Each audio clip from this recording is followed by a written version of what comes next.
Hello and welcome to episode 181 of the Field of Geeks podcast. I'm Josh. And I'm Bill. How's it going? Not too bad, man. Great. Yeah, it's cold out there in good old Iowa. And it is. I was a little mad at my boss. He was out on Monday. He went to Kansas City for the weekend. He said it was 53 there. What? While he was watching the Chiefs game. So I was like, you got to be kidding me. We got ripped off. That's not that far from here either, which is crazy. But is there a dome over our state? Oh, God, I wish. Well, don't give COVID Kim any ideas. No. Yeah. Yeah, well, yeah, hopefully it'll warm up. I think it was 5 today or 8, so all right, yeah.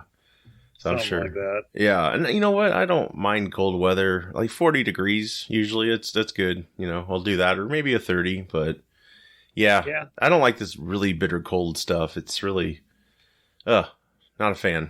But yeah, everyone out there, of course, you listened to the brand new theme song for Field of Geeks podcast. Hope you like it.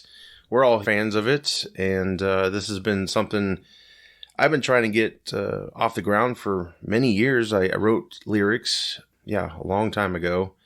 And over the years, I reached out to some friends that I thought maybe could, take a stab at it. And just didn't work out. It wasn't their fault or anything. We have all lives and I wasn't paying them. So, but yeah, totally understand. But yeah, so after last show, I was like, I had someone in mind who's a listener of the show. Big supporter, much appreciated. And he was like, well, let me reach out to him and see what happens. And yeah, within minutes, he was like, yeah, I'll do it. And I'll have it to you in a few days. So rest is history. I gave him the lyrics, and finally we're able to bring it to life. So Raven Xavier, thank you so much for providing us with this great theme song. And of course, please check out his stuff, his music at www.ravexmusic.bandcamp.com. Thank you so much, sir. It was really cool to get that email. I was like, oh my God, here it is. Everyone liked it. That's what they tell me anyway. So I had a gun to their head. Maybe that's why. But I hold on. I got to get my statement here. Yes. I really verbatim thoroughly enjoyed it. No, I'm just kidding. Yes. All seriousness, no. Like I listen to that thing like over and over, like on repeat. It's catchy, yeah. Times. It's very catchy. I like it. I think it's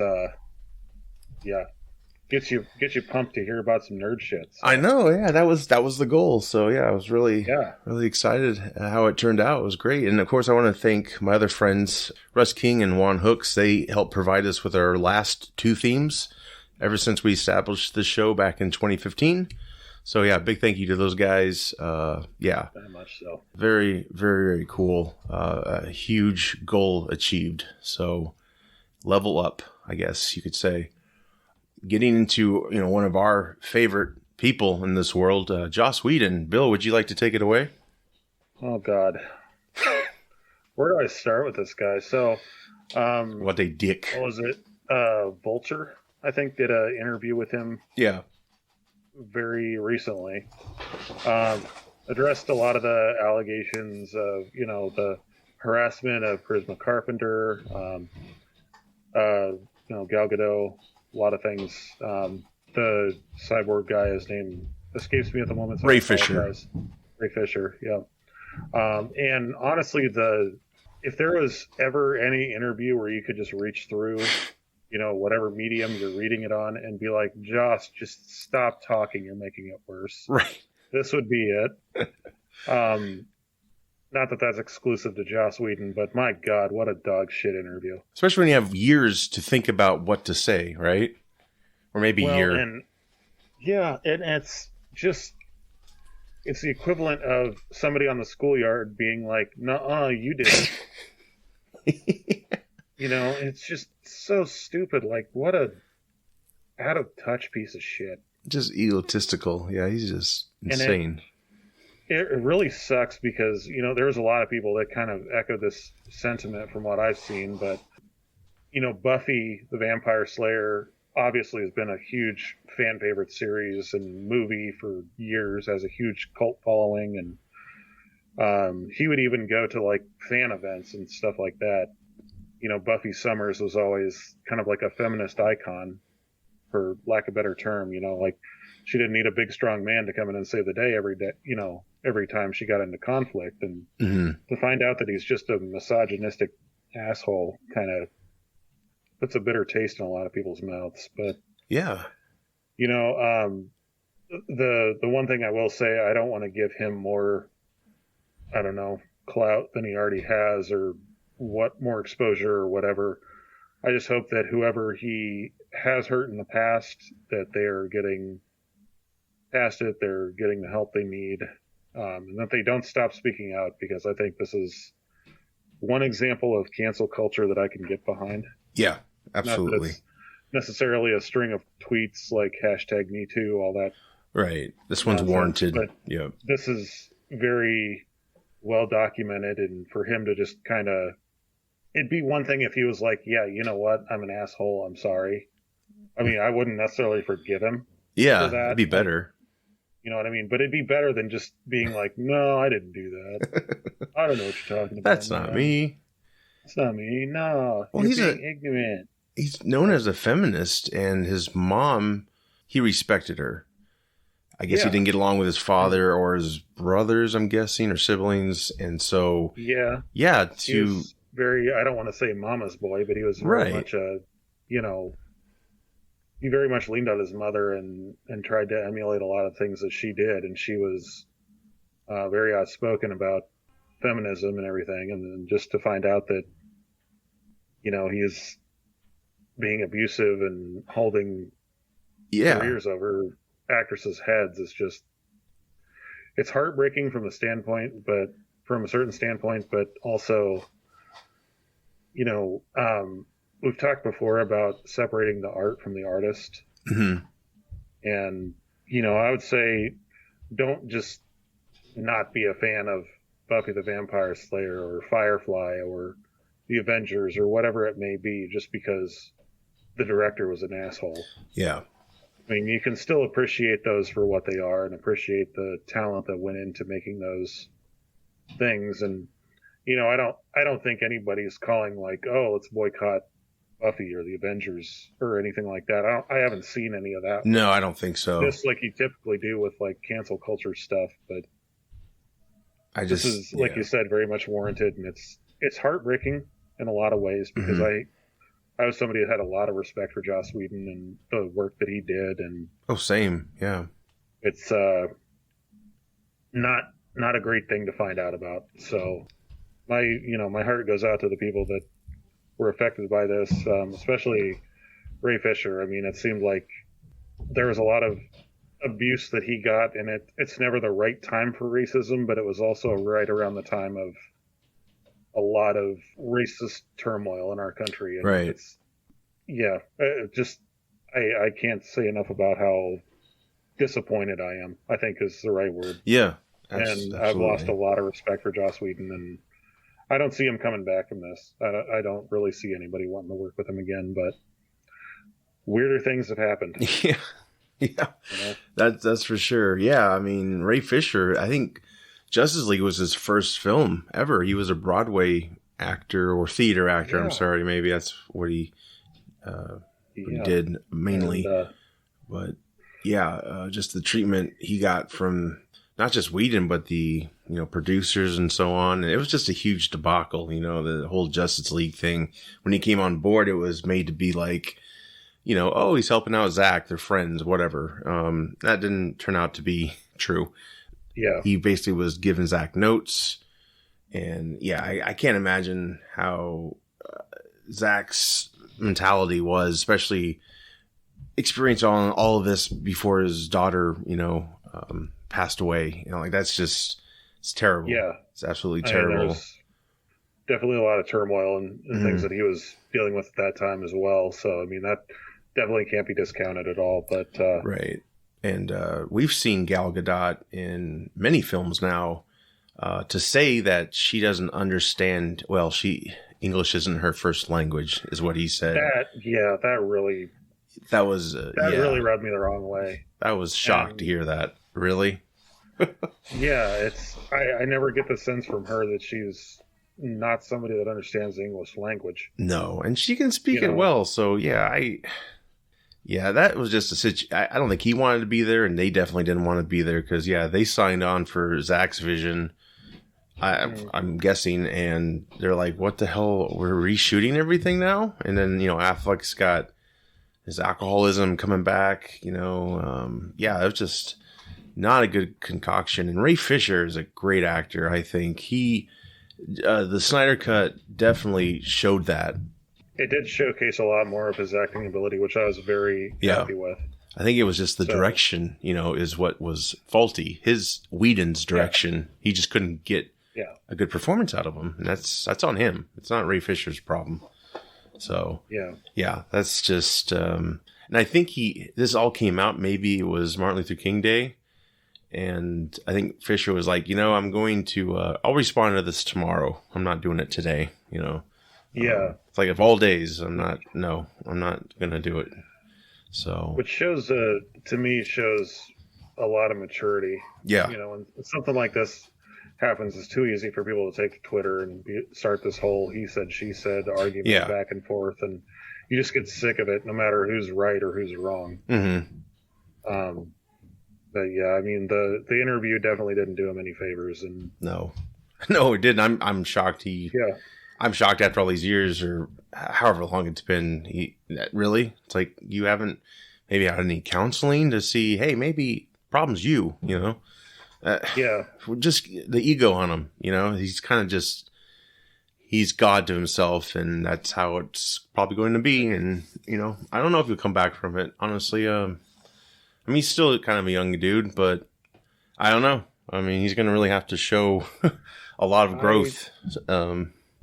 I think he'll be okay, though. Oh, yeah. Financially, he's fine. Financially, he'll be okay. He's fine. Yeah. Just like Kevin Spacey and everybody else.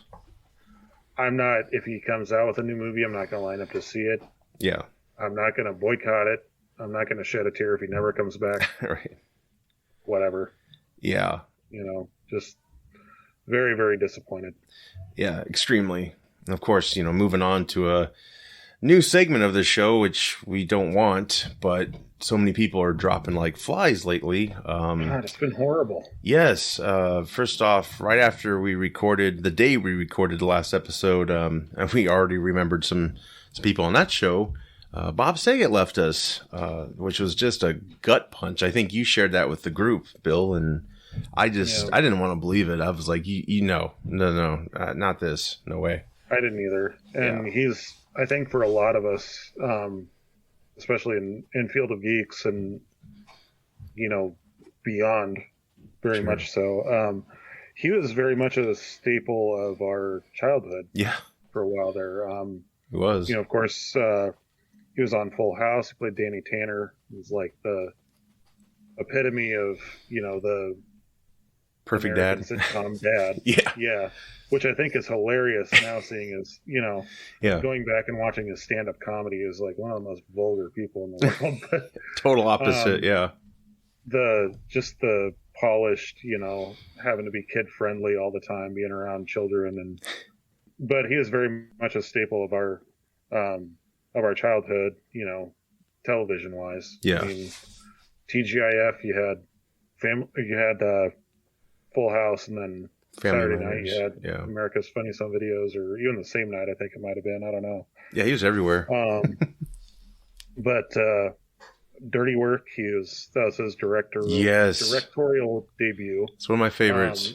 Not a well-received movie, but yeah, it was. That was one of my favorites. I think we even talked about that when we were talking about Norm Macdonald passing away. Right, and they were both good friends. So it's shocking that he got to remember Norm and before his own passing, and he did that for Betty White as well. Had a big tribute. But I love Dirty Work. It's hilarious. I think my favorite scene is when they get beat up at the bar by the frat boys, and then they tell them that fake cops are coming. He goes, "Hello, real cops."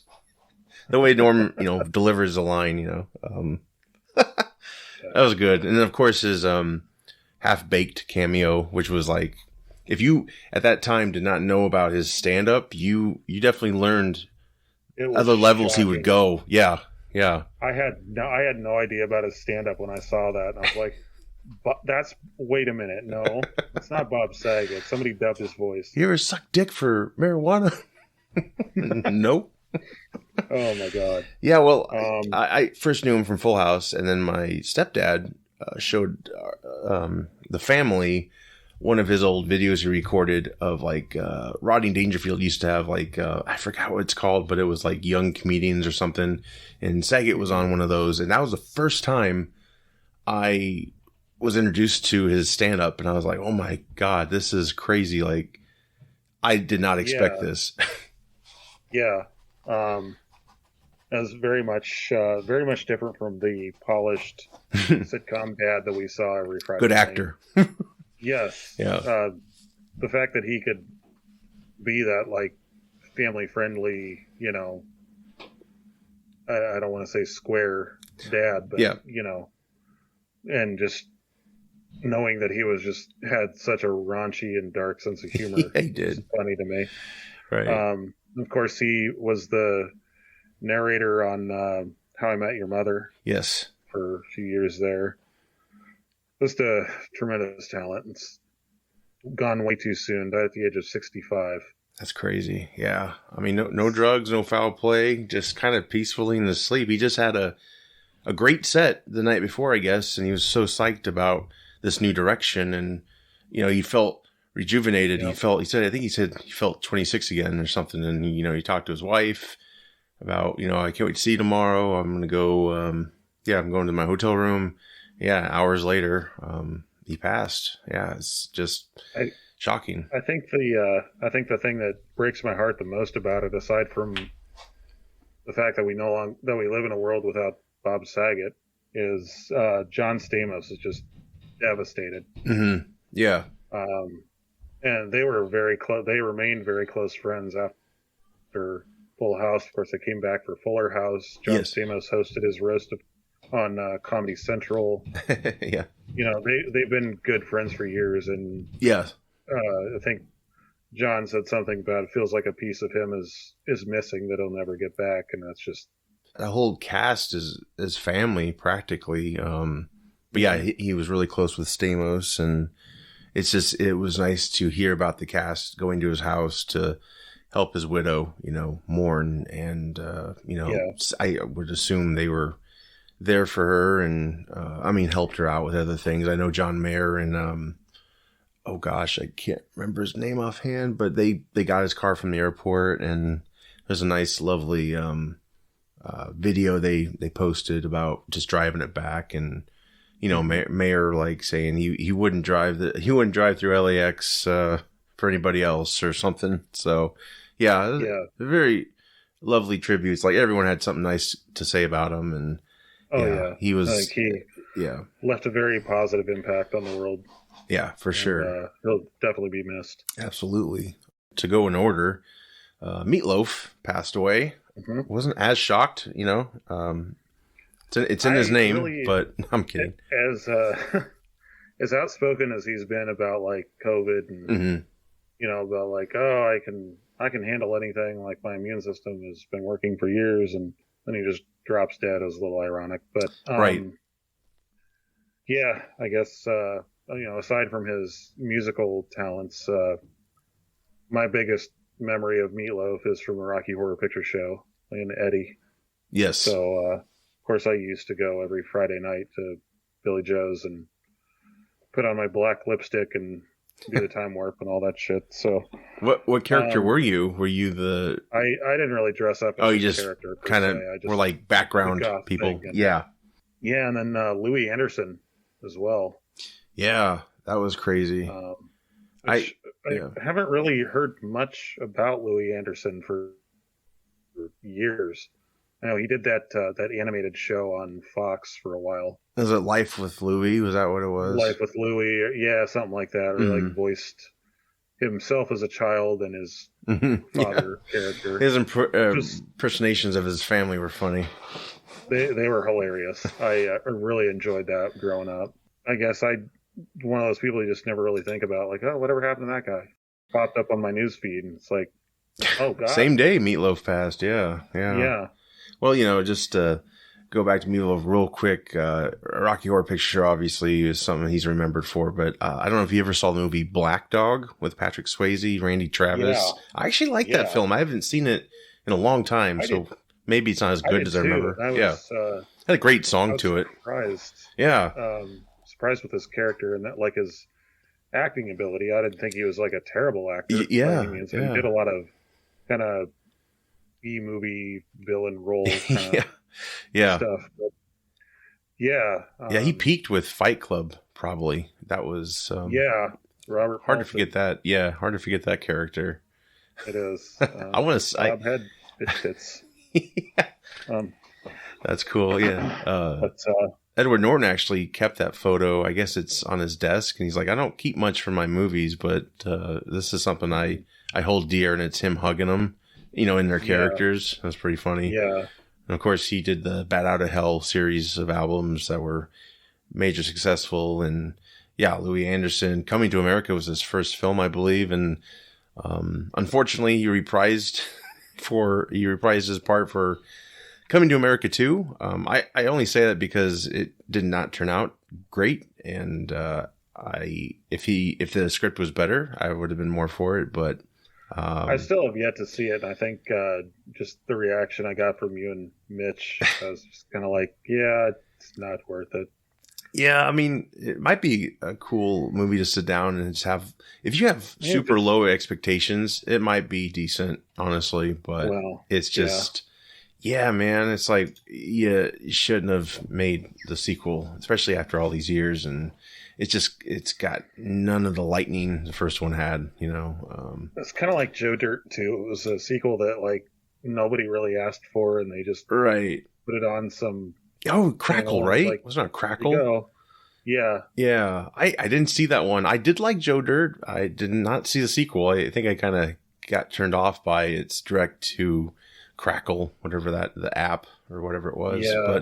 And I think I heard a few things about it that wasn't great. Well, so not to say it was Oscar caliber material, but I don't think anybody expected that to win any Oscars, but Joe Dirt had something special, it's just it's like Adam Sandler's movies. You can just turn your brain off and just kind of have a good time, I guess. So. Very much so. Right. Well, good for a belly laugh.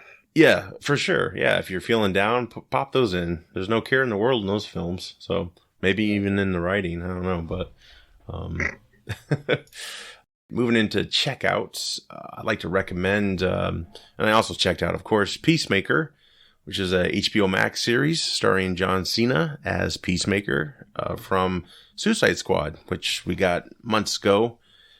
Came out on HBO Max and the theaters. This is an exclusive show to HBO Max. New episodes every Thursday. We are approaching episode 5. Spectacular show. Can't recommend it enough. The opening scene, the opening credit scene is fantastic. I won't give too much away, but it's very entertaining. It's so entertaining that I don't skip it every episode. I have to watch it, and I think you'll understand once you see it, but man, it's a good show. It really is really funny. Written mostly by James Gunn and directed as well. Actually, he might have written all of it. I'm not sure.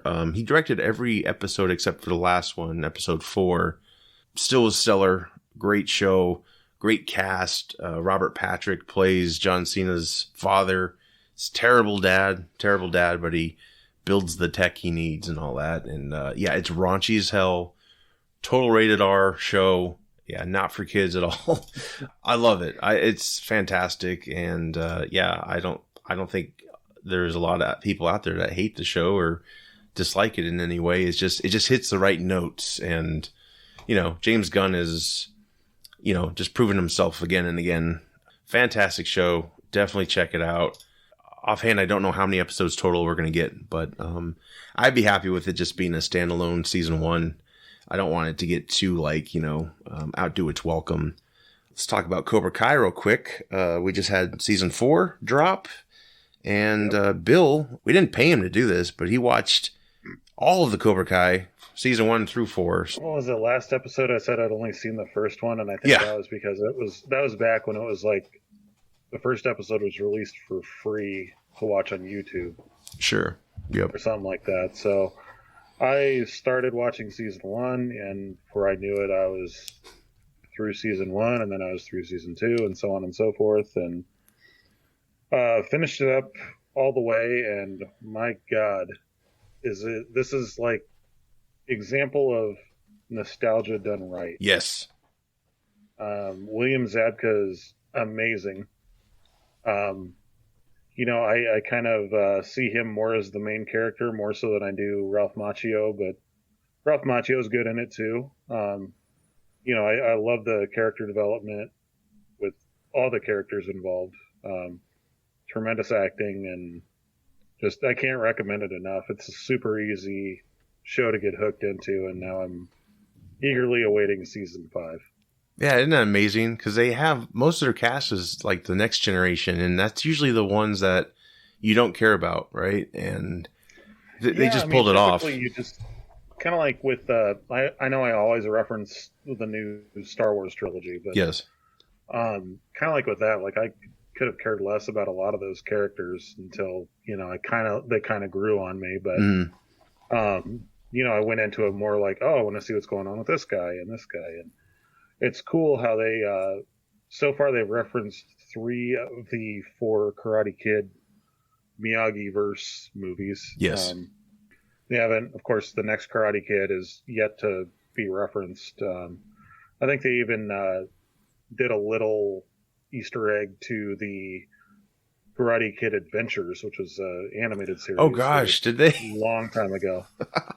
But it's cool to, I really loved, when they first started talking about, his car dealership or whatever, like they were losing the contract to this Japanese company. I'm like, he's going to go to Okinawa. Yeah. And I always liked that part of Karate Kid too. I like the characters in that, and a lot of the backstory we got from Mr. Miyagi, and right. It was cool to see him revisit that. And I think,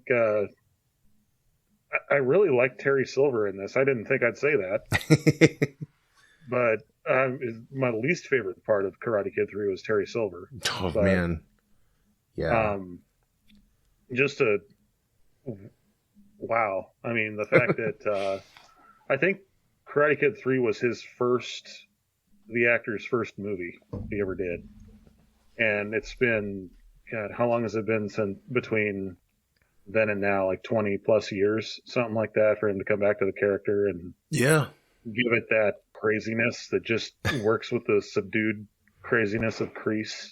Yeah, just seeing a lot of the callbacks we got to the previous movies, and got to see a lot of stock footage, or not really stock footage, but footage that ended up on the cutting room floor that they never used.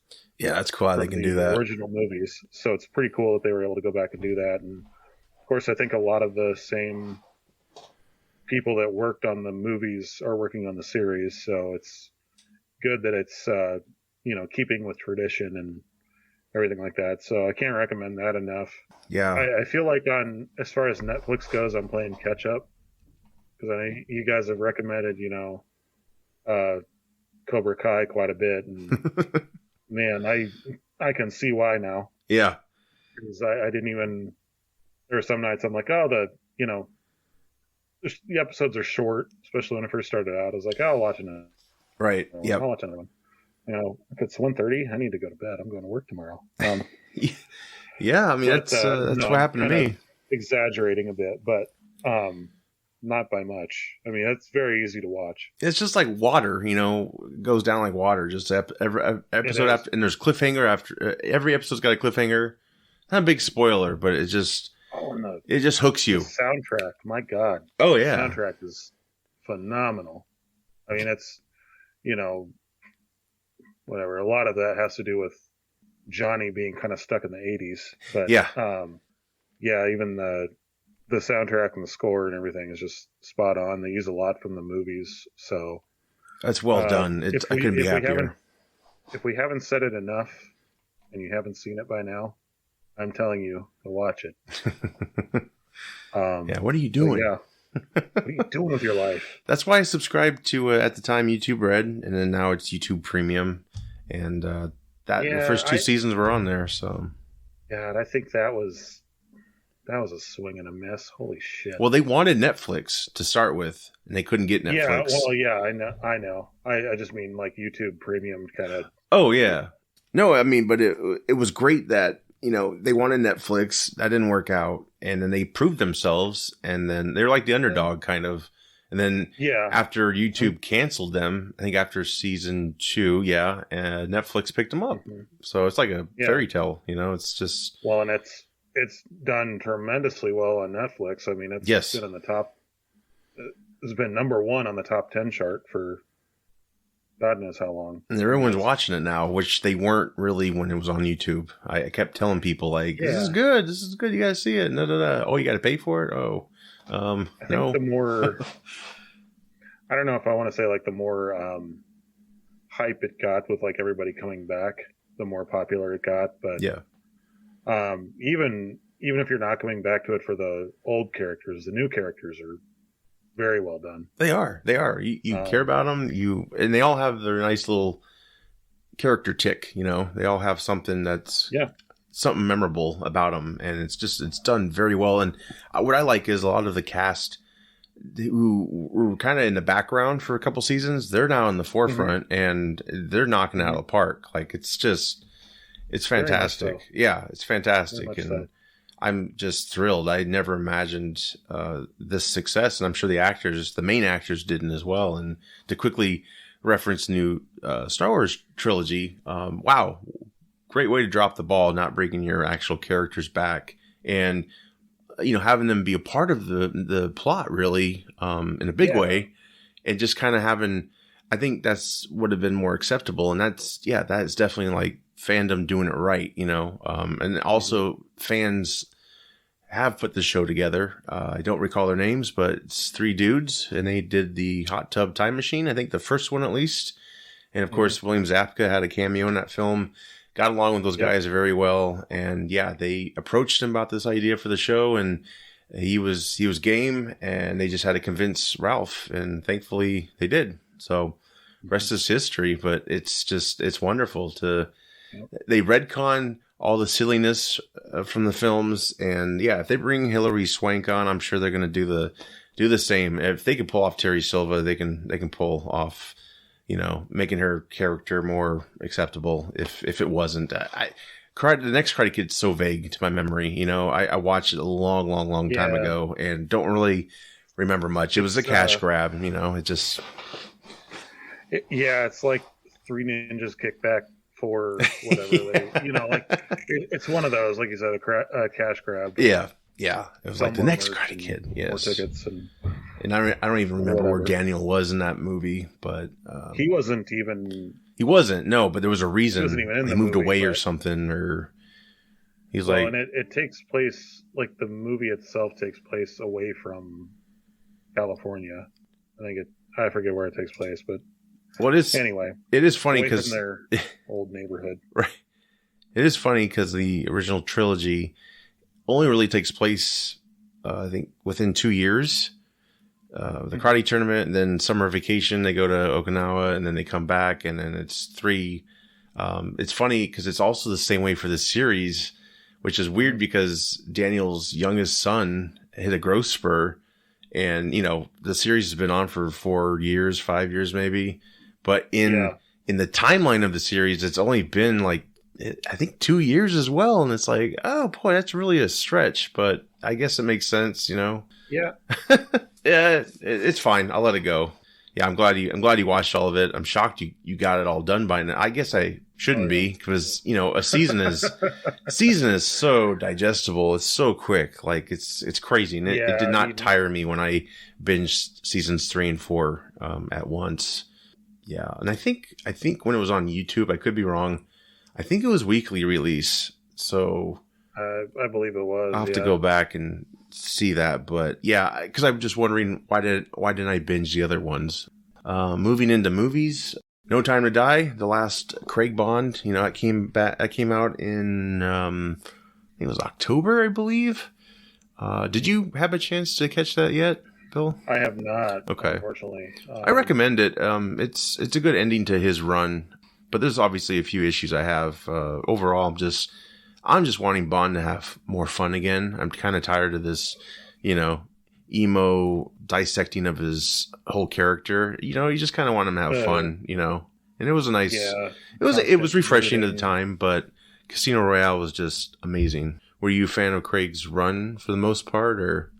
Very much so. Yeah. I also liked the old Bond films all felt kind of episodic. Like they didn't really seem to carry over too much between films, and I kind of liked that it was more of a continuing story and everything like that. There's a few things I could have done without, but I think Daniel Craig knocked it out of the park. Very good addition to the cast of Bonds.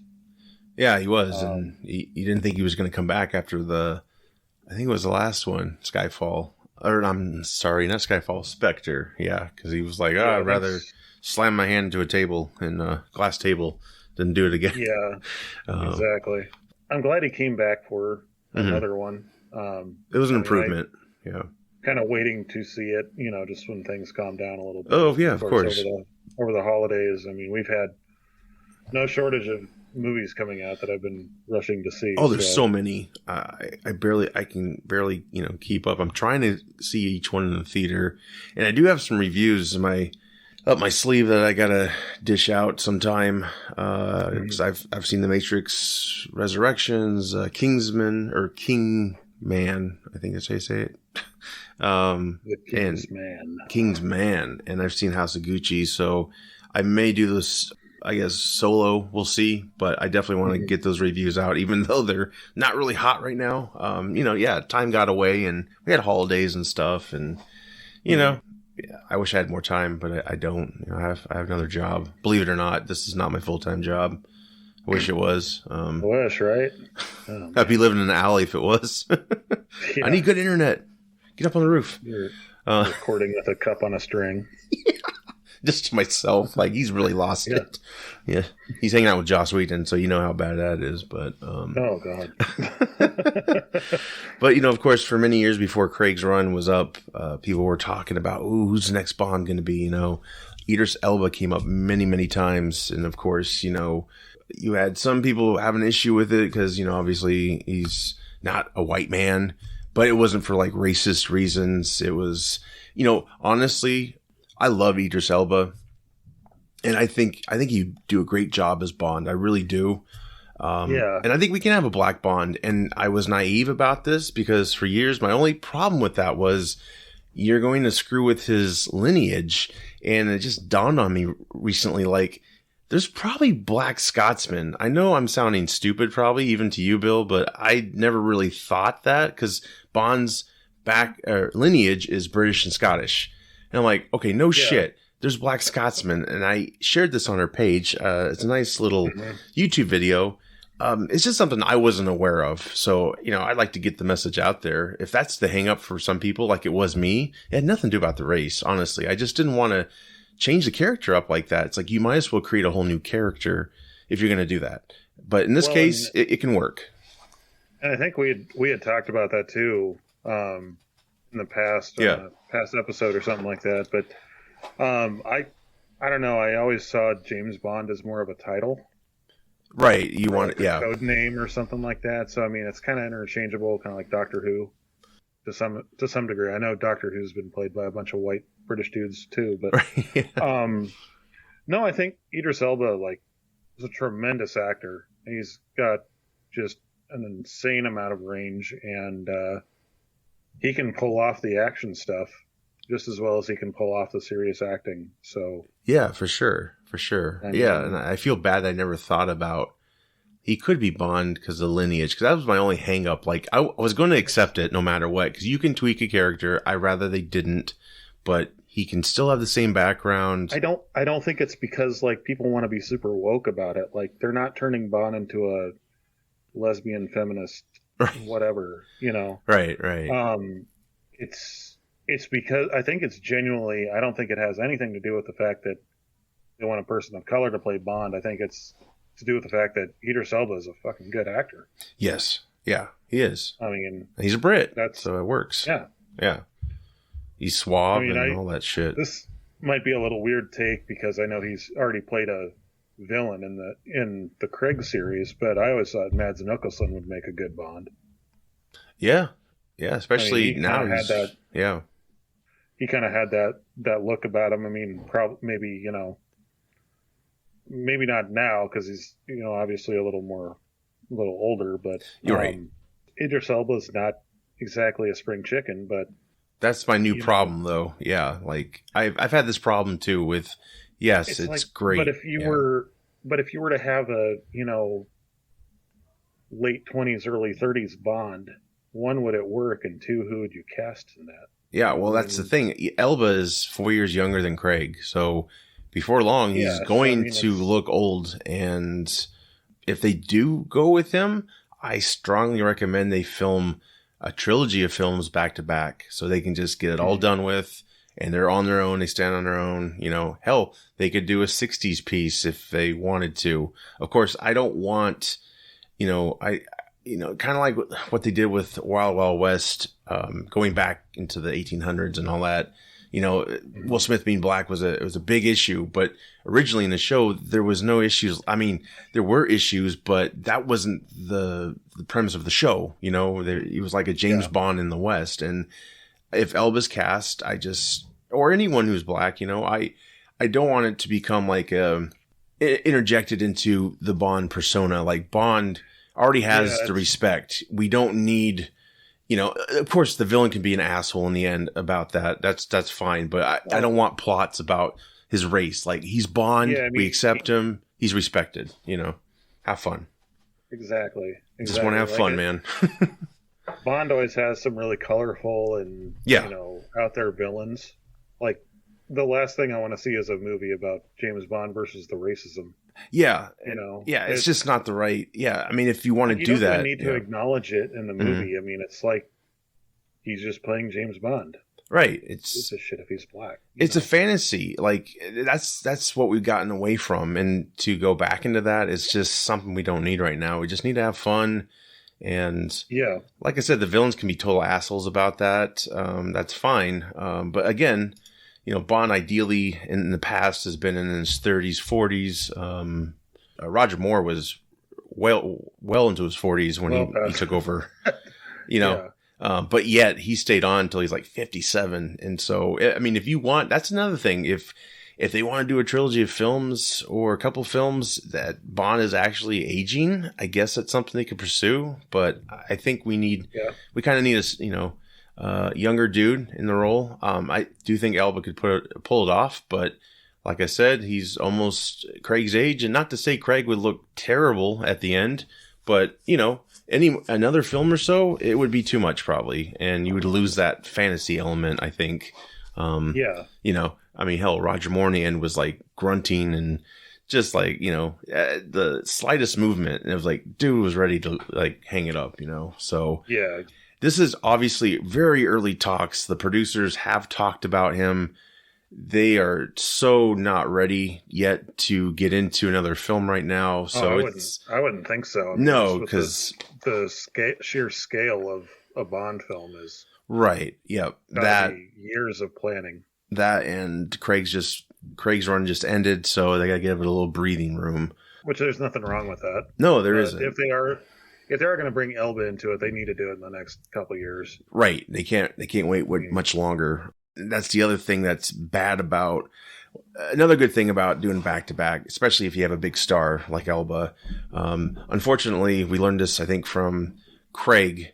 Like Craig was a great Bond, but his schedule, he was also making, popular films outside of Bond. And obviously when that's going down, they're not going to be able to push a Bond out every 2-3 years. So we've had to wait many years for Craig to come back. And I'd love us to get, more of a flow going, like after Casino Royale, man, I was ready. Like, let's just keep the pedal down, man. Let's keep going. And it would be good to do like a summer thing. Like every summer there's a new Bond movie coming out for like the next 3. Yeah. Or something like that. And if not that, every other or something. That's what Brosnan's were. Those were every 2 years, I believe. And, Brosnan didn't have a huge movie career outside of Bond. So that's probably why, they didn't really have to wait on him, because his schedule is more free, I guess. But that's the unfortunate thing when you cast somebody. A lot of people want Henry Cavill, which is great, but he's kind of already done that with The Man from U.N.C.L.E. Although I'd be cool with it.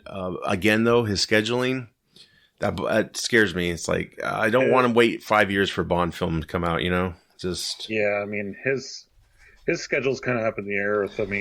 They could probably work with him, season 3, and, But I think whether or not he's going to be a part of Black Adam or the continuing DC Superman, I know. Movieverse, and I know. What have you. I don't know. But I do like the idea of a trilogy of films, like... each actor can take a crack at them, right? You can have all these actors play Bond, and a whole new cast, even if you want to, or whoever can come back. Do a set of films, release them, and then you can just keep going. Yeah, I would agree with that. Like, pick somebody that can commit to it, do a trilogy series, wait a few years, come back to it with a new actor. Keep the series fresh and keep people wanting to come back to see James Bond, so it's a franchise that doesn't just die. Right. Out. And don't lose tracking of what the whole goal is. I think that's what they'll hit like a big upswing, and then they'll kind of just ride that out for too long and try to repeat that stuff instead of kind of, setting the stage, if you will, for other people to be like, oh yeah, look, wow, they did that. Cool. Like try a different approach, but stay on target. Know why people like these movies. I think we just need to have fun again. And I think, I think that's what I want. So, I did enjoy Craig's run, hit and miss there, but that's okay. That happens with the Bond franchise. They're not all great, but they all have elements that are memorable and you like to see again. So, He will be missed as Bond, and No Time to Die. I have that on 4K, so I'm really anxious to check that out soon. We'll have that for a year or so to watch, and then, hopefully we get a new Bond. And if Elba's it, that's great. Like I said, please just hurry up and get it done. And then, you can bask in your greatness, I guess. Put it there. So moving on, of course, to Batgirl. This has been filming for a while now. Cast is Leslie Grace. She's playing Barbara Gordon, Batgirl. Brendan Fraser is playing Garfield Lynns, a.k.a. Firefly. I'm not familiar with that character in the comics. Are you, Bill, by any chance? More so from the Arkham video games than I am the comics. Okay, I guess I'm more familiar, like comic wise, with like Marvel characters than I am with. Know a little bit about Firefly, but sure. What's the gist of that character? If you could tell us all. Pretty sure he's like a kind of a pyromaniac that ended up like burning himself. Oh. But he has like kind of a suit that allows him to fly, and has like flamethrowers and stuff like that. So he's a little more techy. That's cool. More of like a tech-based guy. He's not like a fantastical, like, magic, mystic creature thing that DC likes to experiment Not yet. with. But, oh, God. Don't give him any ideas. But, no, I think that would be cool. Brendan Fraser, there's been a lot of love for him, especially lately. And a lot of people that want to see him come back to acting, and I know he's kind of been waiting for the right moment. Yeah, it's he's a favorite of mine, and big impact on our us growing up. And dude's gained some weight. He's lost some actually for this film, but I am getting tired of seeing the memes making fun of him. They show all the other iterations of him and his characters, and it's like, dude, just get off his back. He's a good dude. It's like shit. Whatever. I mean, It's like, man, he's been through shit too. Like, he got treated bad, and yeah, it's like dark shit, you know, we didn't know about, and he's come forward since then and shared it. But, you know, so is this is Batgirl? It's a film or is it a series? It's a film. It's an HBO Max film. So far, it's going to be released just on HBO Max. That's what I thought. Yes. Sometime maybe this year. I'm not sure. That would be great. Michael Keaton, of course, will be in it as Bruce Wayne Batman. And J.K. Simmons will be reprising his Commissioner Gordon that he played in Justice League. So, very nice. Yeah, I'm really excited about this. The costume, just, my God. Yeah. DC, thank you so much for making them look more comic accurate. Yeah, with the colors, man. They wouldn't shy away from that. It's amazing. I mean, they kind of did that with Birds of Prey, but that was like in a one-off thing. Right, yep. Barbara Gordon as Batgirl. That was very, like, you know, like what people always wanted to see, I think. And of course, it was for the show. But yeah, this is just right. I like how it gives us a little tease of the Yvonne Craig Batgirl from the 66 Batman. And I think current comics have her dressed like that as well. And she's got like work boots for her boots. Cause it's kind of like a homemade costume, I believe, at this stage. I was going to say, it looks a little more tactical and a lot less Halloween costumey. Yeah, like even the cowl looks 3D printed. Like she probably 3D printed that in the movie, maybe. Yeah. It's got like all the texture in it and stuff. I think it looks great.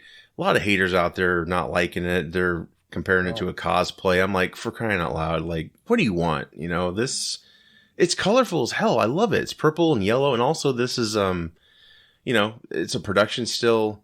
I love it. I think it's great. And that's the direction they're going. It's a different Batgirl. And current comics, it reflects more.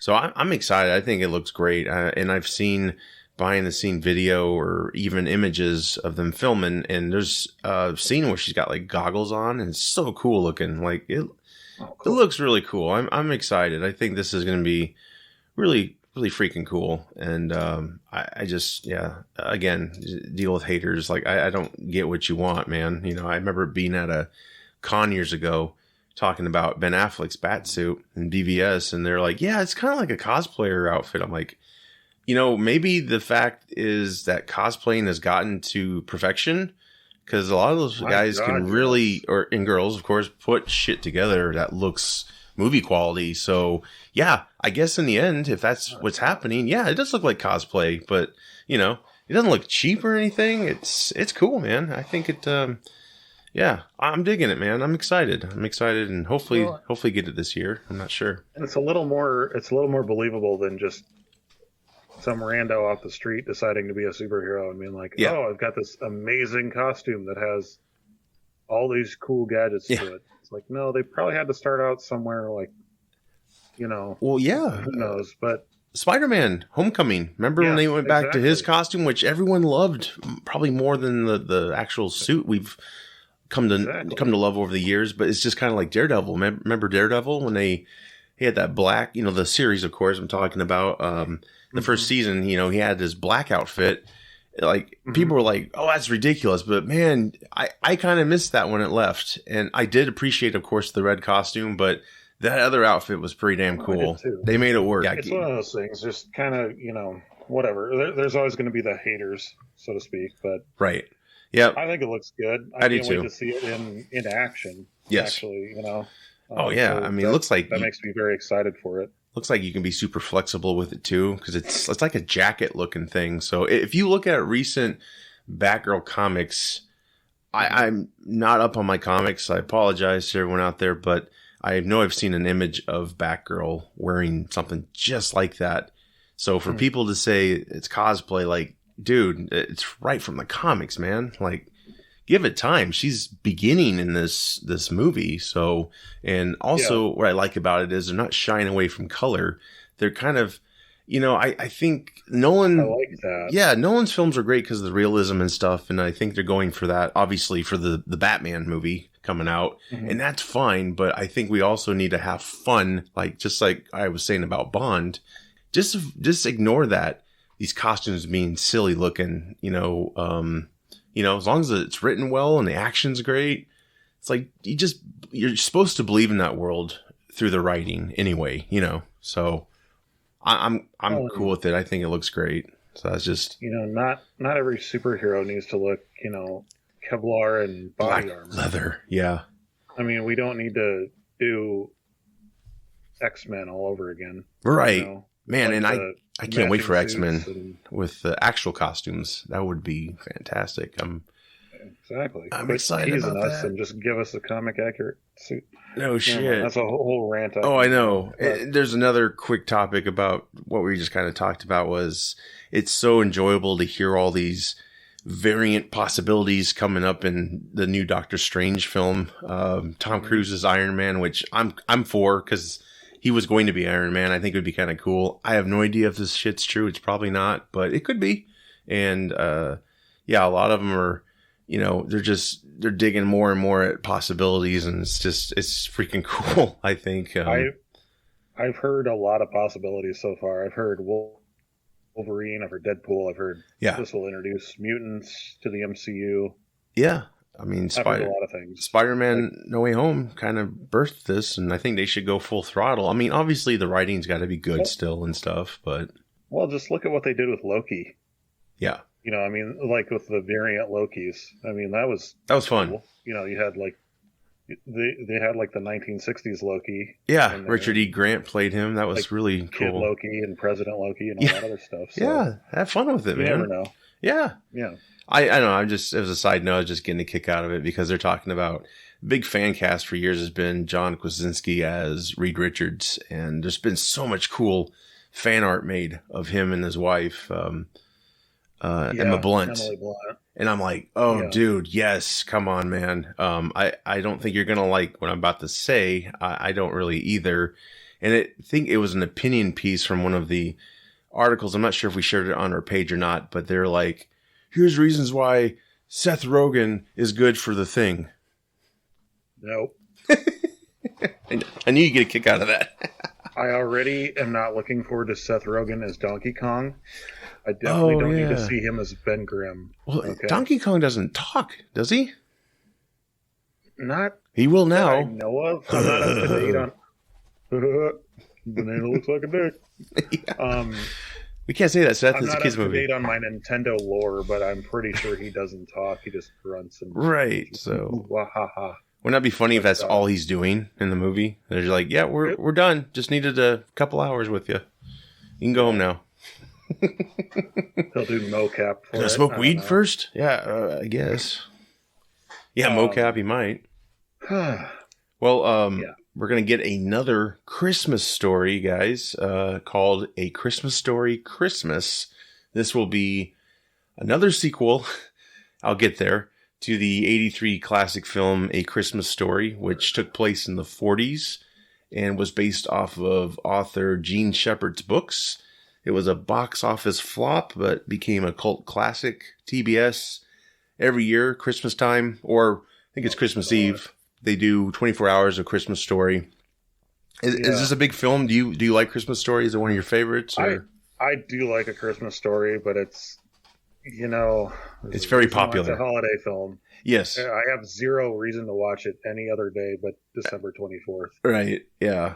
And that's cool. I mean, if you're especially a fan of it, that's cool. Christmas Vacation was my favorite film growing up. Oh yeah, that's a definite holiday tradition. Yeah. To be fair, I hadn't seen A Christmas Story until I was an adulthood, and then already Christmas Vacation was implanted in my brain. Like, this is the pinnacle right here. Oh yeah. But previous sequels, as I mentioned, was a movie called It Runs in the Family that came out in 1994.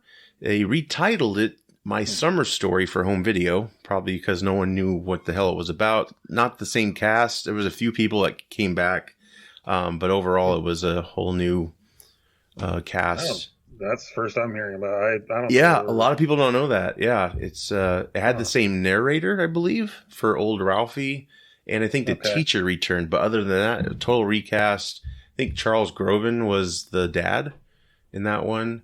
And then, of course, the classic that came out 2012, A Christmas Story 2, starring Daniel Stern. I never did see that one. Did you see that? Either. No, I don't think a lot of people did. It looks kind of interesting, I guess, maybe. But yeah, this new film obviously is going to probably ignore those, I would say. Peter Billingsley is reprising his role as Ralphie Parker. So this is a big deal. He's returning home for the holidays with his kids, and he's hoping to make it like a memorable one. Just kind of like, it's kind of like Christmas Vacation plot from what I've read, like how Clark wanted the perfect Christmas.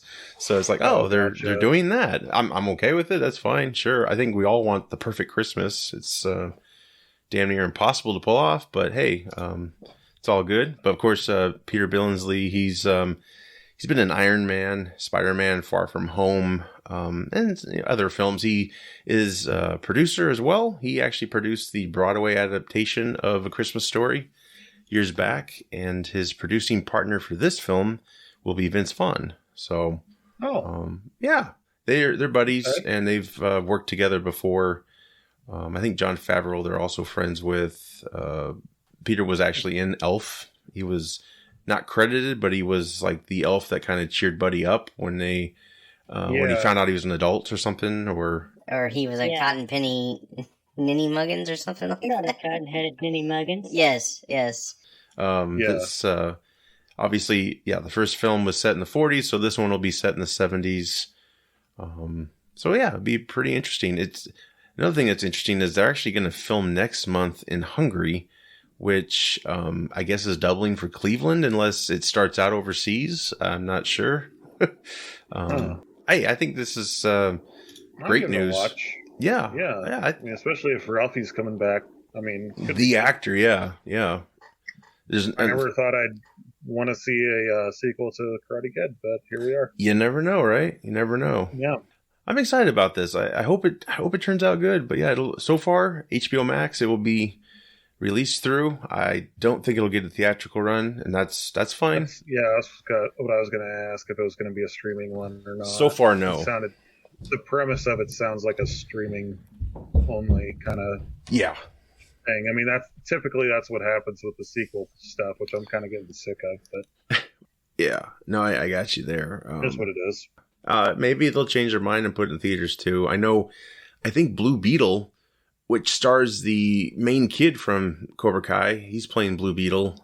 We've talked about this before. Yes. That was going to be HBO Max only, and I think that's now coming to theaters as well. So, yeah, more to come on that.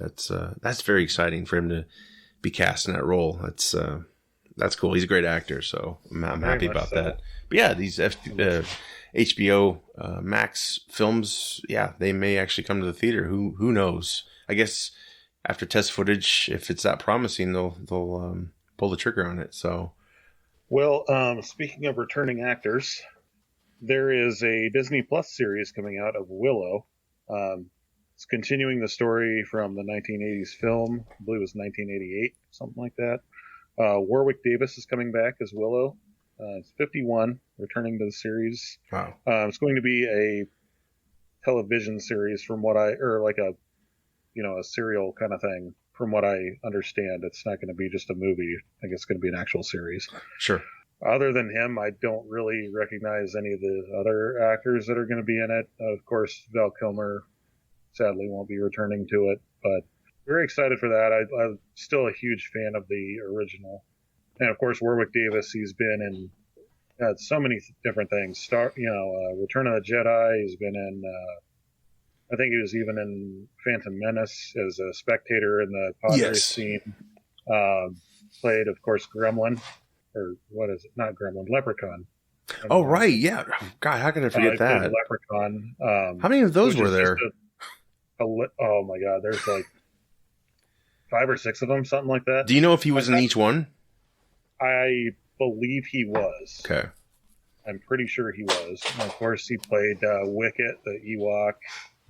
Right. He's stayed pretty damn active. Harry Potter, he was a character, I think, in Harry that one Potter. too. Yep, he was a professor in that. I don't remember the professor's name, of course, but Smith. I don't know. He was in it. Yeah. So the Willow series is looking at a 2022 release date. I don't have a specific date for that yet, but probably looking at like third quarter 2022, something like that. Great. I got to revisit that film. I have not seen it for a very long time, but I think I had a couple action figures, and I'm sure I liked the film. I have fond memories of it. So, yeah. So when I was talking to Alicia about topics for today, just before we started, she was like, "Oh, there's a Willow series coming out." So I was like, looking that up real quick, and the original is actually on Disney Plus right now, which I wasn't aware of. Oh, cool. So if you're looking for a movie to watch with your kids over the weekend, can't go wrong with that. It's a very good movie. That's great. Yeah, there's a cool cast introduction he filmed. I don't know if you saw it, but it was like a little clip they released. I think it was from one of the, what was it, D23, Disney's big, like Disney Day thing. Yeah, we have a big dick. Here it is. And there was a clip of him with all the cast, and it was done humorously. Like, he just kind of kept saying, like, I'm Warwick Davis, and then as they introduced themselves, he like would cut them off, like, like, okay, you're done next. And it was just, it's pretty cool. Check it out. But cool. Yeah, I'm excited. That's that's really cool. I got to revisit that film to get familiar again with the series. I think Ron Howard might have directed Willow. I don't remember. I think so. Okay, I think he did. Don't quote me on that, but I think he did, yeah. I just remember being horrified as a kid when, like, a lot of them turned into dogs or something. What was it? Do you remember? God, it has been forever since. Do you remember them changing into something? It was like a curse, and he had to lift it. I think it was goats or something, but I remember being horrified by that. As a kid, I was like, "What is happening?" When I was a kid, it didn't take much to scare me, but that's true. Yeah. Now I'm an adult. I'm a little more decent. Right. Let's hope. Right.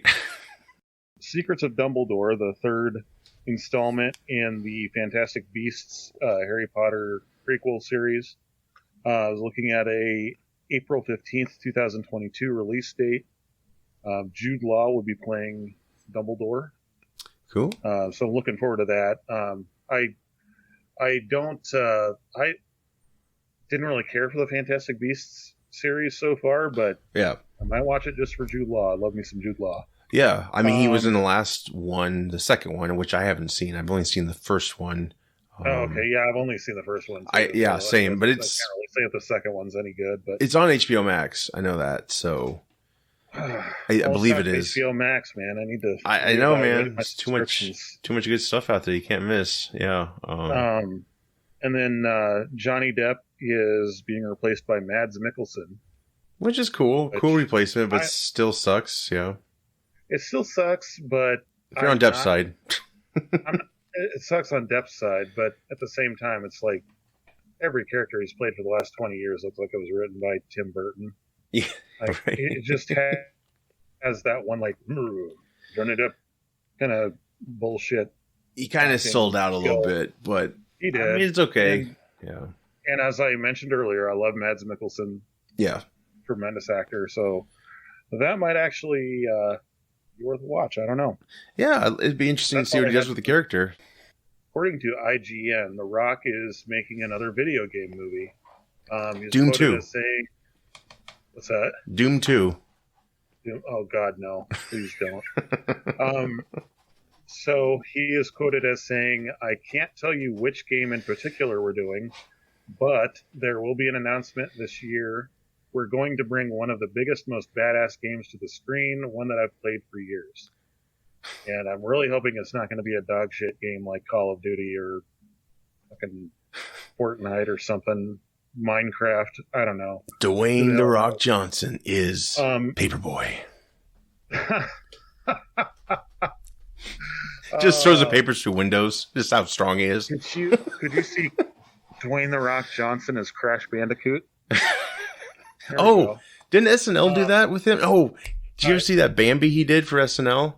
Oh, that was hilarious. Yes, that's what I pictured when you said that just now. Man was in the forest. He is a big fan of the Madden series, so what? I don't know how you'd adapt that to film. So a football movie? Be Gridiron Gang. I think we've seen that before, Rock. Yeah.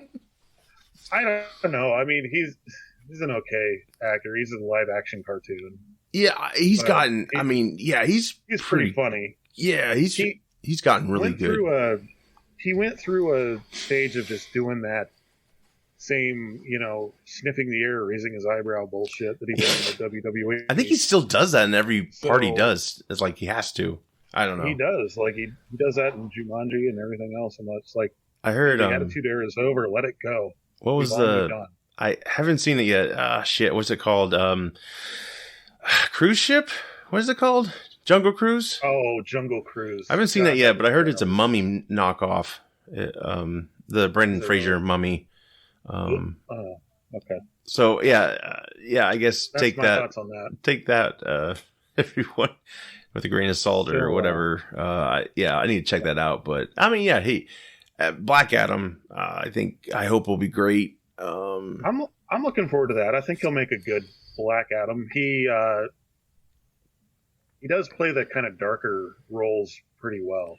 So yeah. And Black Adam's not exactly a superhero. He's more of a shut up, I'll kick your ass kind of guy. But right, I mean, there's a rumor they want to make him an anti-hero because The Rock, is involved. He doesn't probably want to be an actual bad guy or whatever. But man, he's really getting in shape for the part. Like I don't know if you've seen any of his videos lately or his gym videos, like a still. But Jesus, his legs.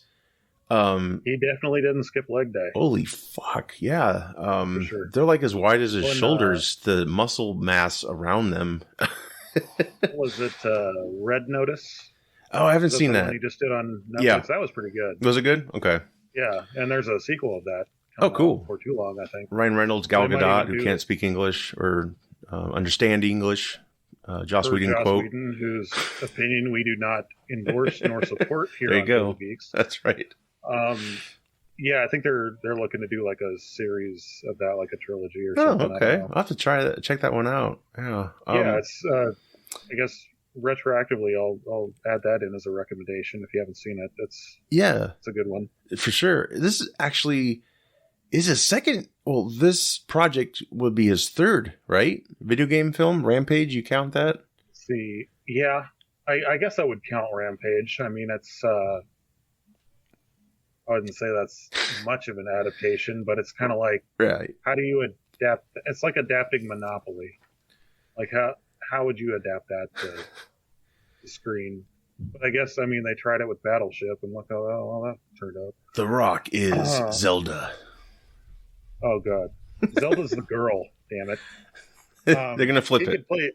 He could play Ganondorf. That'd be all right. So I wonder what it is. I don't know. It's got to be. I'm trying to think live action, but I think that is probably reaching a little too far. Yeah. I think it's going to be something that's animated. Well, everyone out there, submit your guests on our page, and we'll be happy to read them on our next show. Yeah. Who could he play? I guess he could play anything. He could play M. Bison. They could do a Street Fighter movie. That would be cool. He's gonna play. He play every part. He's gonna play Johnny Cage in the next Mortal Kombat. Oh no, no! I'm kidding. Too big. Johnny Cage has already confirmed as a white guy for the poster on the. Yeah, I bet they get an unknown for him. It'd probably be too distracting if they got like Ryan Reynolds to be Cage. I'm guessing. I don't think that's gonna be Ryan Reynolds. No. But segueing into video games, I can talk about that stuff real quick here. There is a Resident Evil 4 HD remaster that is currently in the making. It's actually a fan-made project that's been 8 years in the making so far. There are two people working on it, and it is set to be, the version 1.0 is set to be released February 2nd. So it's basically what they did is they took the 2014 Ultimate HD version that was put out by Capcom, and they went through and they scaled up all the textures. It's like 16 times the original resolution. They redrew a lot of the textures, a lot of the, different graphics and stuff like that. And there's a short little trailer that they put on their Twitter. It's the RE4HD project is their Twitter tag if you want to check that out. I think it's also on YouTube. if you search for the Resident Evil 4 HD version 1.0 project, it should pop up on there. Awesome. But it looks great. And, of course, Capcom is working on their remake of it like they did with 2 and 3, which 3 they totally botched. 2 was pretty cool. Was it graphic-wise they botched? So Resident Evil 2 Remake was really, really good. I have some videos of that up on my channel if you want to check that out at 515 Gaming. Absolutely. But Resident Evil 3, the original one was like basically built off of the same engine and a lot of the same resources as the previous one. But sure. The remake of 3 almost felt like it could have just been a DLC for the second one. Oh, really? Ooh. Like it just didn't. They didn't really improve on much. They just kind of threw it together just to put it out, I think. But cash grab. Yeah. But so Capcom is officially working on a remake of Resident Evil 4 that's scheduled to be out sometime in late 2022. But honestly, I don't see Capcom improving on this much, and the fact that it's just 2 guys going through frame by frame and improving it, like it's still going to be the original game. It's not going to be remade or like redone in any way. It's just going to look 1,000 times better. Right. And instead of having a rock that looks like a square just jammed into the background, it's actually going to look like a 3D rock. Right. So yeah, I think it looks really cool. Definitely go check it out if you want to go check out the trailer on that. It Sweet. looks very cool. I love the idea of them doing that to games. Yeah, There's so many games they could do that to. There's not only that, but there's so many people out there that take it upon themselves to like mod older games and put them into like the newest Unreal Engine or something like that. Yep. And the it's usually like 1 to 3 people working on it, and it looks amazing. And the actual studio that owns it's like, no, you need to take this down right now. That's not cool. Rather than just being like, hey, guy living in your mom's basement, want a job? You're hired. Like no shit. There's a fan-made recreation of Legend of Zelda: The Ocarina of Time that was for the N64, so blocky as all hell. Oh yeah. That somebody put into, I don't remember the guy's name, put into Unreal Engine 4 and gave it like a full upgrade, and it looked beautiful. Like better than any new gen Zelda game out there. And Nintendo was like, cease and desist. Just like immediately. And that's it was just stupid. Heartbreaking because the work they put into it, my God, it looked amazing. Well, and yeah, to hire people like that, you know how strong the loyalty is with them? Yeah. They're going to make you a great product. Obviously, they love your product. Their subscribers love their product. Mm-hmm. You don't want them using your intellectual property. I get it. But hey, hire them. Right. Like the same thing with these people that make like fan-made, trailers of this or that, or like a fan film like Miles.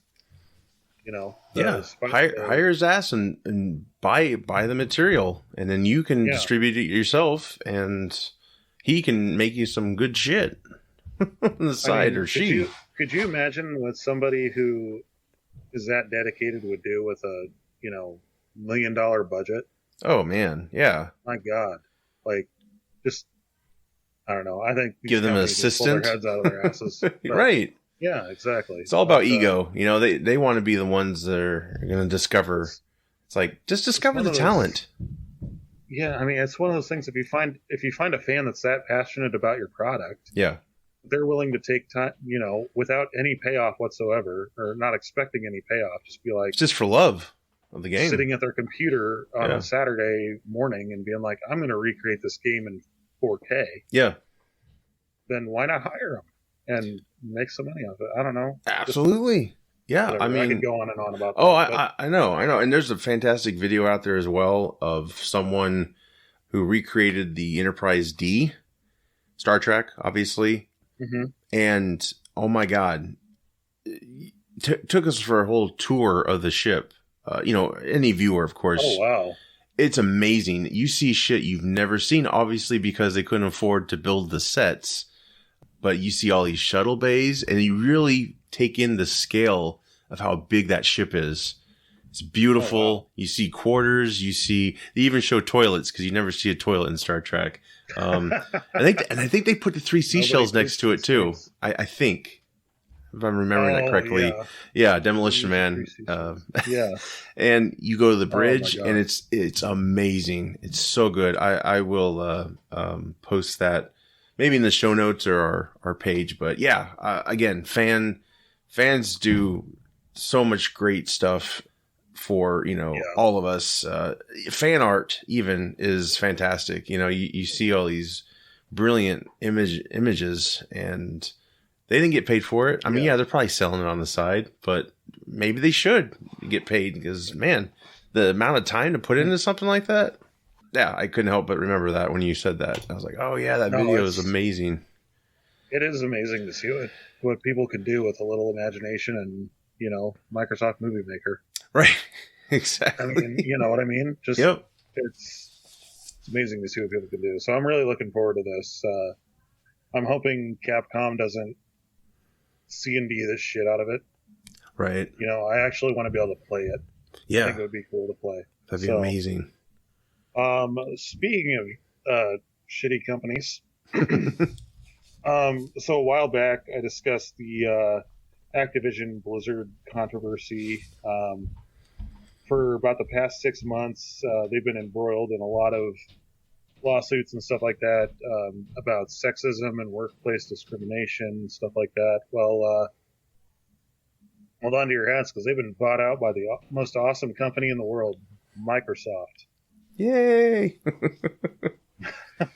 Yeah, that's gonna rub your toxic image squeaky clean. Anyway, so it's those of you who don't know who Activision Blizzard is and what they do, they own franchises like Call of Duty, Diablo, World of Warcraft.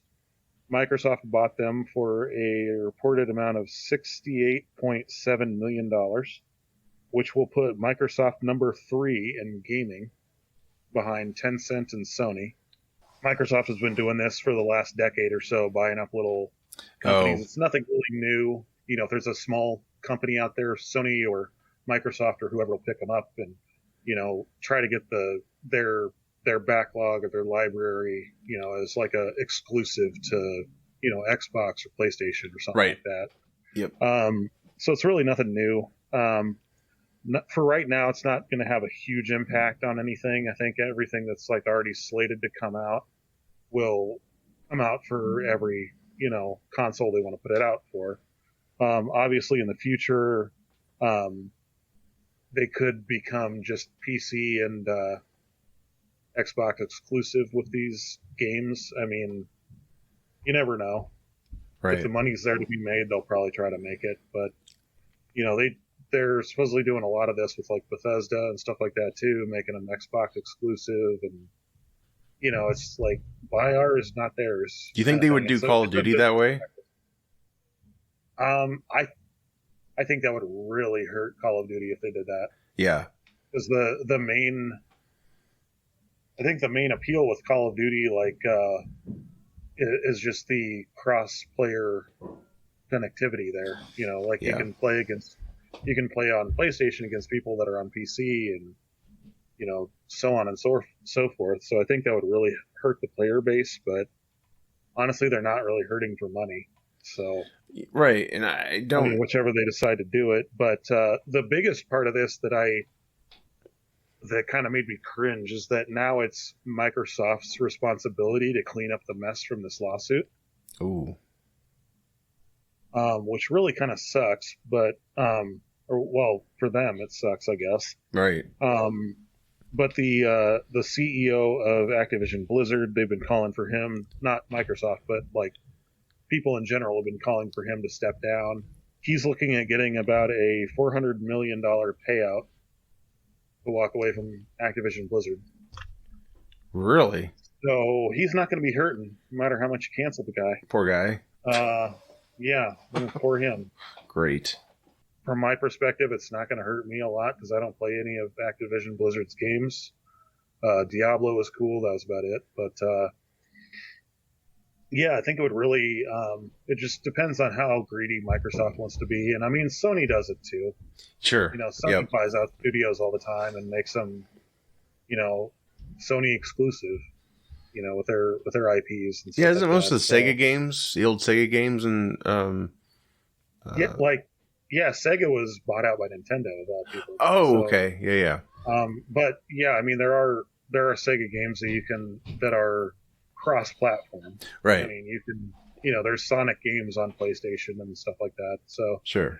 It's really it all comes down to if they want to try and make certain games exclusive to their systems, right? Which would suck for Apple and Sony users, but really from a business standpoint, it's kind of smart to do it that way. But I think it would overall hurt the player base. But that's about all. Yeah, a lot of risk in that. I really, if I can never play another Call of Duty game on PlayStation, I'm not going to cry about it. The same fucking game every year, but right. Whatever. That's all I got to say about that. That's all there is for gaming news. Great. Well, thank you. Final topic is TV. Quantum Leap. We just talked about this weeks ago, maybe a month or so. Dean Stockwell, of course, passed away. He played Al on the show, who was friends with Dr. Sam Beckett, played by Scott Bakula.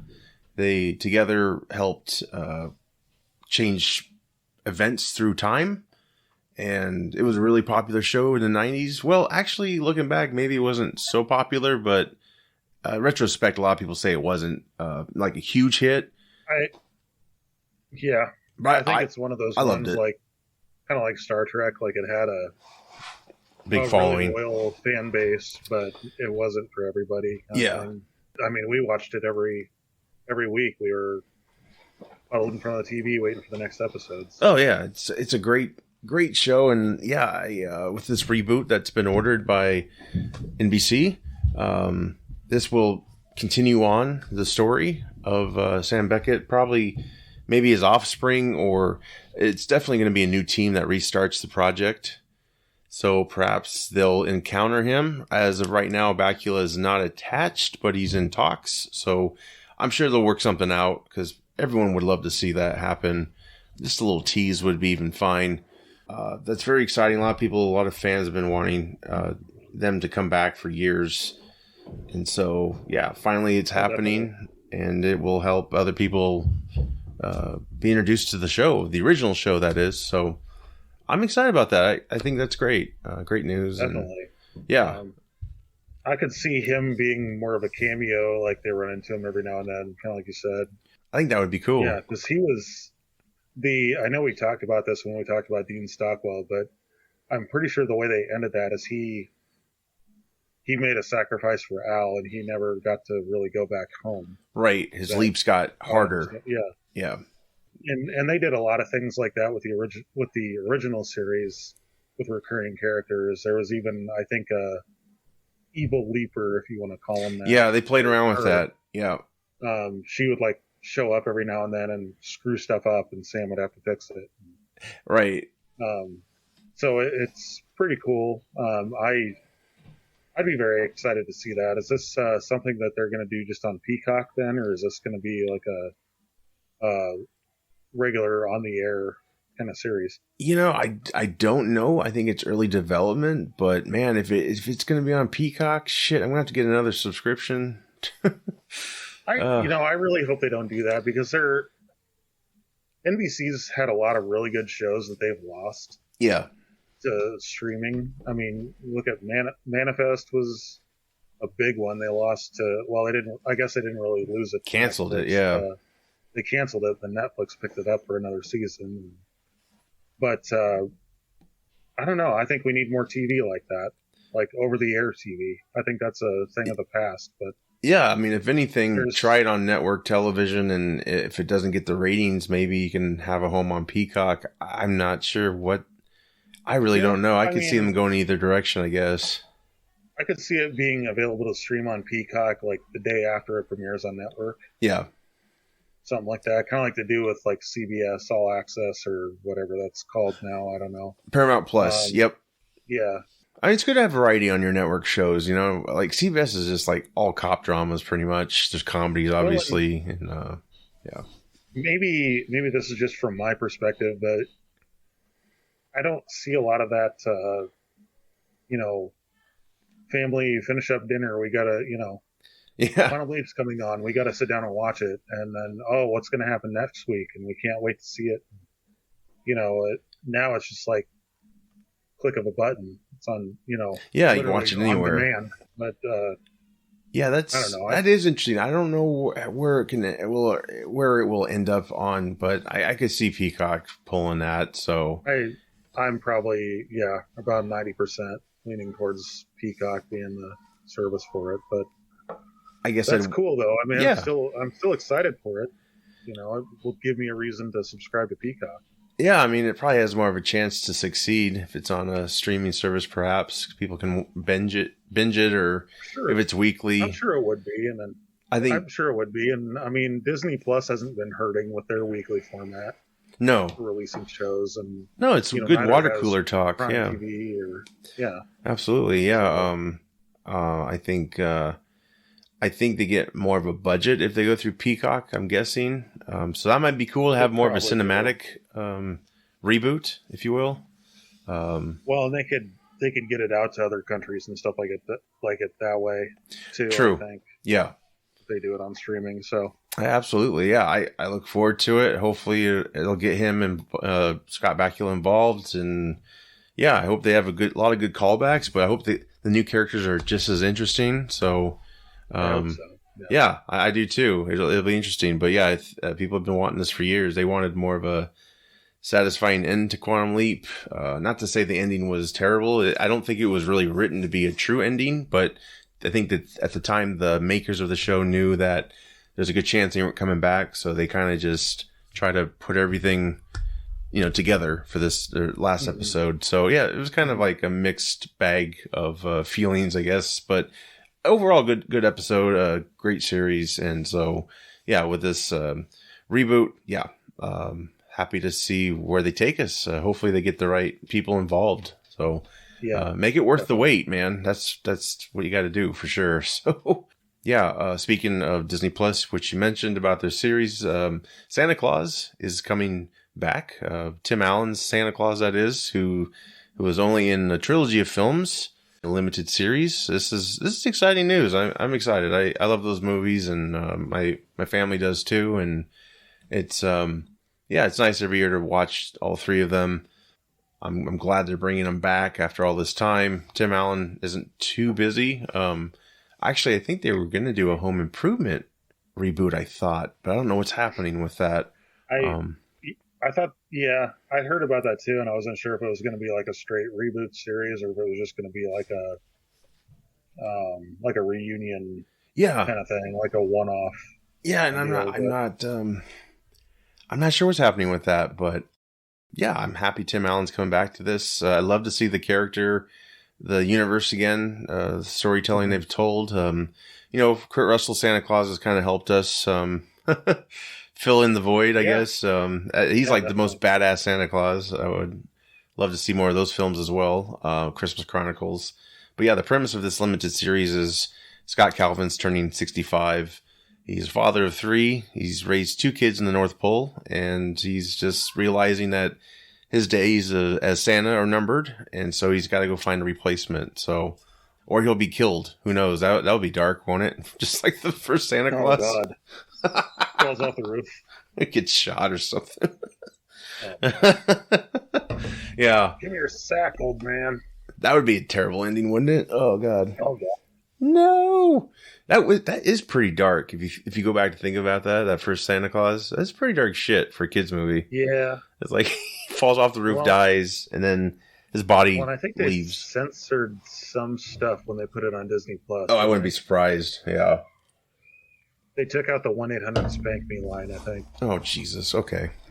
But I can kind of see that. Yeah, I guess. Really kid friendly, but yeah, it was still a good, Christmas movie. I mean, it's something you can kind of watch with the family. Like, it had a few risque Yeah, things in it. But, yeah, it was a Allen, good vehicle for adults to watch with their kids. You know, they got something out of it too, and it was like kind of subtle jokes, you know, that kids get when they get older, hopefully. But I think this is really cool. They're gonna possibly start filming in March. There's no release date yet, but yeah, it will be a Disney Plus limited series. So the way this winter's going, they can always film in Iowa. No shit. Yeah. Hey, we get to see the cast. No, it's going anywhere. Don't do anything. Oh man, cross that off my bucket list. I'm going to meet Tim Allen. Yeah, there you go. Whatever he used to say. Yeah. Ask him if he still talks to Jonathan Taylor Thomas. Oh yeah, maybe that's why they're not doing a Home Improvement. And well, the other kid got involved in domestic abuse situation, so I think he's in jail. Oh man. Yeah. I don't know. I guess they'll recast. But yeah, that when I was just talking about this, I was remembering Home Improvement. So I'm like, shit, what's going on with that? So I thought that was a thing. But one quick thing, I did not plan to talk about it, but the Mighty Ducks, the new series that premiered last year, had Gordon Bombay in it, played by Emilio Estevez. I think it was called Mighty Ducks Underdogs or some crap like that. It was a decent series. I loved watching it to see the return of Gordon Bombay's character and stuff. Since season 2 talks began, they were going to have a lot of COVID restrictions or protocols, let's say. So there's a mixture of headlines going around about why Emilio Estevez isn't returning to play Gordon Bombay. One is the protocol thing he's kind of against, and not to say he's anti-vax. He didn't say, he said he's not. It just, I guess the whole force thing is, it divides a lot of people. But it's that, and it's also creative differences. The first season, it was kind of hit and miss. I liked it, but I was basically hanging on because of him. So now they've casted Josh Duhamel, I think that's how you say it. He's going to be the new coach.